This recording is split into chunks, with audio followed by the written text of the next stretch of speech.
you get powdery snow like this, most of the time it's always the heavy, wet, sloppy crap.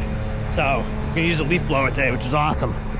So we're starting over here, gonna do this building, this one, and then the doctor's office. So it looks like we got about an inch, but it's gonna melt. So we're just gonna salt everything heavy and then probably retreat later on today. So I was hoping it would add up enough that we can do a quick scrape and then salt. I just didn't want to waste salt, you know, and have to do it twice, but I think this will melt off, no problem.